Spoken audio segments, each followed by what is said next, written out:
بسم اللہ الرحمن الرحیم۔ السلام علیکم خواتین و حضرات، آج کے ویڈیو میں ہم حضرت داؤد علیہ السلام کی مکمل معلومات حاصل کریں گے انشاءاللہ۔ حضرت داؤد علیہ السلام بنی اسرائیل کے جلیل القدر پیغمبر میں سے تھے۔ حضرت داؤد علیہ السلام بنی اسرائیل کے قبیلے یہودا کے ایک معمولی جوان تھے، اپنے باپ کے 7ویں بیٹے تھے۔ وہ پہلے شخص ہیں جن کو اللہ تعالیٰ نے سلطنت اور حکومت کے ساتھ نبوت اور رسالت کا منصب بھی عطا کیا تھا، اور قرآن پاک میں حضرت آدم علیہ السلام کے بعد حضرت داؤد علیہ السلام کو اپنا خلیفہ مقرر کرنے کا ذکر فرمایا ہے۔ حضرت داؤد علیہ السلام نے بے دین مشرک عمالقہ قوم کے بادشاہ جالوت کو طالوت کی مسلم فوج میں شامل ہو کر فتح دلائی تھی، جس کی وجہ سے آپ قوم کی آنکھوں کا تارا بن گئے تھے۔ طالوت نے اپنی بیٹی سے آپ کی شادی کر دی۔ بادشاہت اور نبوت کا ملنا۔ طالوت کی وفات کے بعد آپ کو بادشاہت مل گئی، اور اس کے بعد اللہ نے داؤد علیہ السلام کو بنی اسرائیل کے لیے زبور نامی کتاب دے کر رسالت بھی عطا فرمائی۔ آپ نے دشمن سے یروشلم چھین کر اسے راجدھانی بنایا۔ آپ ہی کے دور میں خلیج عقبہ سے لے کر دریائے فرات تک خدا پرست حکومت وجود میں آئی۔ حضرت داؤد علیہ السلام سے پہلے بنی اسرائیل میں یہ سلسلہ آ رہا تھا کہ افراہم بن یعقوب کے خاندان میں بادشاہت اور یہودا کے خاندان میں نبوت ملتی تھی۔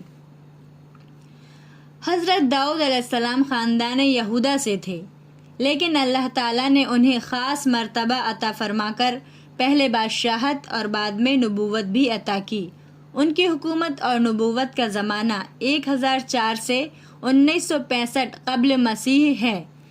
داؤد علیہ السلام کو اللہ نے بڑی قوتوں کا مالک بنایا تھا۔ وہ بہادری کے ساتھ حکمت اور صحیح وقت پر صحیح فیصلہ کرنے اور اچھی رائے دینے کے فن سے بھی ماہر تھے۔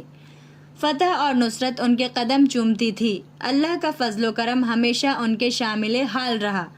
ان کی حکومت بہت وسیع اور کافی بڑی فوج کے مالک تھے، اور اتنے ہی زیادہ اللہ سے ڈرنے والے پرہیزگار بھی تھے۔ حضرت داؤد علیہ السلام کو اللہ نے زبور نامی کتاب عطا کیا تھا، جس میں اللہ کی عبادت کے طریقے درج تھے، جو کہ تورات کے شرعی قوانین اور اصول کے اندر رہ کر اسرائیلیوں کے لیے ہدایت بھیجی گئی تھی۔ چنانچہ حضرت داؤد علیہ السلام نے حضرت موسیٰ علیہ السلام کی شریعت کو نئے سرے سے زندہ کیا۔ پہاڑ اور پرندوں کا تسبیح کرنا۔ حضرت داؤد علیہ السلام انتہائی پرہیزگار بندے تھے۔ عبادت کا یہ عالم تھا کہ حکومت اور اللہ کی راہ میں جہاد کی مصروفیت کے باوجود روزہ، نماز اور شب بیداری میں مصروف رہتے۔ صحیح حدیث کی روایت کے مطابق وہ ہمیشہ ایک دن کا ناغہ کر کے روزہ رکھتے تھے۔ روزانہ 1/3 رات تہجد میں گزارتے۔ حضرت محمد صلی اللہ علیہ وسلم فرمایا کرتے تھے کہ داؤد علیہ السلام سب سے زیادہ عبادت گزار تھے۔ اللہ نے ان کے ساتھ پہاڑ اور پرندوں کو بھی مسخر کر دیا تھا۔ آپ کی آواز بہت میٹھی اور سریلی تھی، اسی لیے لحن داؤدی مشہور ہے۔ وہ جب زبور کی تلاوت کرتے اور اللہ کی حمد کے نغمے گاتے تو ایک سما بندھ جاتا تھا۔ ان کی بلند آواز اور سریلی آواز کے ساتھ پہاڑ بھی اللہ کی تسبیح کرتے ہوئے جھومنے لگتے تھے۔ چڑیا بھی سر میں سر ملا کر ان کے ساتھ اللہ کے گن گاتی تھی۔ ایک عجیب مدہوش کر دینے والا سما بندھ جاتا تھا۔ پہاڑ اور پرندوں کا داؤد علیہ السلام کے ساتھ مل کر اللہ کی تسبیح کرنا، یہ صورت انسانی سوچ کے باہر تھی۔ حالانکہ ساتوں آسمان اور ساتوں زمین کے اندر کی مخلوقات سب ہی اپنے اپنے طریقے سے اللہ کی حمد اور تسبیح بیان کر رہی ہیں، لیکن انسانی ذہن اور شعور اسے سمجھ نہیں پاتے۔ حضرت داؤد علیہ السلام کے بیٹے سلیمان علیہ السلام کو اللہ نے پرندوں کی بولیاں اور چوٹی کی بولی بھی سمجھنے اور ان سے بات کرنے کا علم عطا کیا تھا۔ لوہے کا موم ہو جانا۔ داؤد علیہ السلام اتنی بڑی سلطنت کے بادشاہ ہونے کے باوجود سرکاری فنڈ سے اپنے گزارے کے لیے کچھ نہیں لیتے تھے، بلکہ اپنی محنت اور ہاتھ کی حلال کمائی سے روزی حاصل کرتے تھے۔ اللہ نے ان کو یہ معجزہ بھی عطا فرمایا تھا کہ ان کے لیے لوہے جیسی سخت دھات ہاتھ میں موم بن جاتی تھی۔ اپنے ہاتھ میں لوہے کو پکڑ کر انگلیوں کے ذریعے موم، گیلی مٹی یا گوندے ہوئے آٹے کی طرح جس طرح چاہتے اس سے باریک ترتا بنا لیتے، انہیں موڑ دیتے۔ لوہے کو آگ میں تپانے اور کوٹنے کی ضرورت ان کو نہیں پڑتی تھی۔ وہ اپنی انگلیوں سے لوہے کے باریک باریک تار بناتے اور ان کی کڑیوں کو جوڑ کر بڑی اور پوری سائز کی زرہ بناتے جو فوجیوں کے جسم پر پوری طرح فٹ ہو جاتی۔ اس کی آمدنی سے ہی اپنا گزارا کرتے تھے۔ ان جدید اسلحوں کے ذریعے داؤد علیہ السلام نے بڑی بڑی دشمن طاقت کو شکست دیا۔ حضرت داؤد علیہ السلام سے پہلے لوہے کی سیدھی ٹکڑوں کو جوڑ کر زرہ بنایا جاتا تھا، لیکن وہ بہت بھاری ہوتی تھیں جسے چند بہادر فوجی ہی بمشکل سے پہن سکتے تھے، جبکہ داؤد علیہ السلام کی بنائی ہوئی زرہ عام فوجی بھی استعمال کر سکتا تھا۔ یہی داؤد علیہ السلام کی روزی کا ذریعہ بھی بن گیا تھا۔ حضرت داؤد علیہ السلام کی آزمائش۔ کیونکہ اللہ نبیوں کو قوم کے سامنے نمونہ بنا کر پیش کرتا ہے، اسی لیے ان کے ہر عمل پر کڑی نگرانی بھی رکھتا ہے۔ حضرت یونس علیہ السلام نے اپنی قوم کو عذاب کی خبر دی۔ عذاب کے آثار جب ظاہر ہونے لگے تو اللہ کے دوسرے حکم کا انتظار کیے بنا قوم کو چھوڑ کر چلے گئے۔ اس پر اللہ نے ان کی سخت پکڑ کی۔ وہ بیچ سمندر میں کشتی سے پھینک دیے گئے اور مچھلی کے پیٹ میں چلے گئے۔ اللہ سے معافی مانگنے پر پیٹ سے رہائی ملی۔ اسی طرح داؤد علیہ السلام جیسے نبی اور طاقتور بادشاہ نے بھی ایک عام آدمی کی طرح جب نفس کی پیروی کی اور وہ بھی صرف زبانی طور سے، تو بھی اللہ نے ان کی پکڑ کر لی۔ قرآن میں اس کی تفصیل نہیں ہے اور مسند حدیث میں بھی کوئی وضاحت نہیں ہے، البتہ اسرائیلی روایت کے مطابق واقعہ اس طرح بیان کیا جاتا ہے کہ حضرت داؤد علیہ السلام کی فوج کے ایک کمانڈر کی بیوی علم اور فہم و فراست میں بہت آگے تھی اور ساتھ میں حسن و جمال میں بھی یکتا تھی۔ اس کی شہرت جب داؤد علیہ السلام کو پہنچی تو انہوں نے اس کمانڈر کو طلب کر کے اپنی اس خواہش کا اظہار کیا کہ تم اپنی بیوی کو طلاق دے دو تاکہ میں اس سے نکاح کر سکوں، جبکہ آپ کے پاس پہلے سے ہی بیویاں موجود تھیں۔ وہ مہلت مانگ کر چلا گیا۔ حضرت داؤد علیہ السلام کا یہ عمل اس زمانے میں برا نہیں سمجھا جاتا تھا، بلکہ ایسا عام رواج تھا، لیکن اللہ کے نبی اور نبوت کی شان کے خلاف تھا، اسی لیے اللہ نے ان کی پکڑ کر لیا۔ آگے کا بیان قرآن مجید کا ہے کہ ایک رات وہ اپنے محل کے مخصوص کمرے کی تنہائی میں عبادت اور اذکار میں مشغول تھے اور محل میں مسلح پہرے داروں کا پہرا بھی لگا تھا۔ پھر بھی اچانک دو آدمی دیوار پھاند کر کھڑکی کے راستے کمرے میں داخل ہو گئے۔ ان آدمیوں نے کہا کہ ڈریے نہیں، ہم اپنا مقدمہ لے کے آپ کے پاس آئے ہیں۔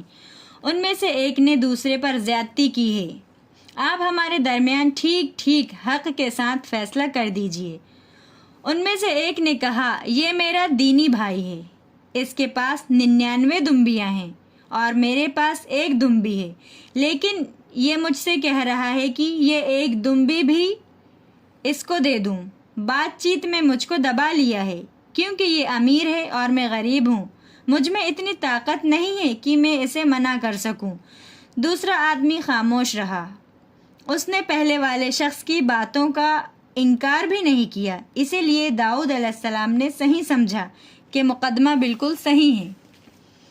آپ نے جواب دیا کہ اس نے اپنی دمبیوں کے ساتھ تمہاری دمبی ملانے کا مطالبہ کر کے یقیناً تجھ پر ظلم کیا ہے، اور اصلیت بھی یہ ہے کہ ساتھ رہنے والے لوگ اکثر ایک دوسرے پر زیادتی کرتے ہیں، یعنی دوسرے کا حصہ بھی ہڑپنے کی کوشش کرتے ہیں۔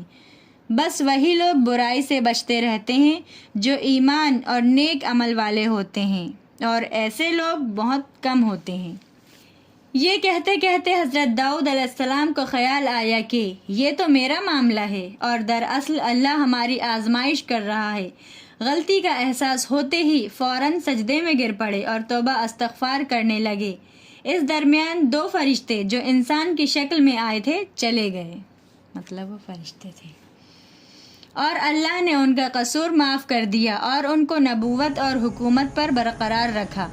اللہ نے یہ بھی فرمایا کہ اے داؤد، ہم نے تجھے زمین میں خلیفہ بنایا ہے، لہٰذا تم لوگوں کے درمیان حق کے ساتھ فیصلہ کرو اور اپنی نفسانی خواہشات کی پیروی نہ کرو، ورنہ تم کو اللہ کے راستے سے بھٹکا دیں گی، اور جو لوگ اللہ کے راستے سے بھٹک جاتے ہیں ان کے لیے سخت عذاب ہے۔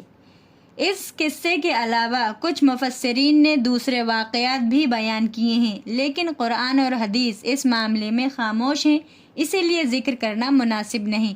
واللہ عالم بالصواب۔ حضرت داؤد اور سلیمان علیہ السلام کی عدالت۔ اللہ تعالیٰ نے حضرت داؤد علیہ السلام کو نصیحت کے خاطر ایک اور واقعے سے دوچار کیا۔ ایک شخص کی بکریاں دوسرے کے کھیت میں گھس گئیں اور ساری فصل چر گئیں۔ مقدمہ داؤد علیہ السلام کی عدالت میں پیش ہوا۔